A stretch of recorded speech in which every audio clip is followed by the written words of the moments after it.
জমছে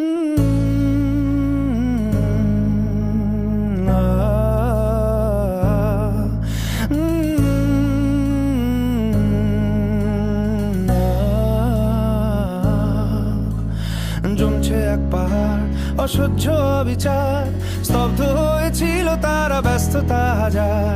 তাই যে নাই খেয়াল, পেছনে দেয়াল, যে যেমন সে নিচ্ছি মেনে নাম দিয়ে কপাল। কেউ মরণ কাল, কেউ ভয়ে কাতর, কেউ বাণীর উপায় বা সহায় হয়ে পাথর। আর কবে, আর কবে, আর কবে, আর কবে, আর কবে, আর কবে, আর কবে, আর কবে, আর কবে, আর কবে।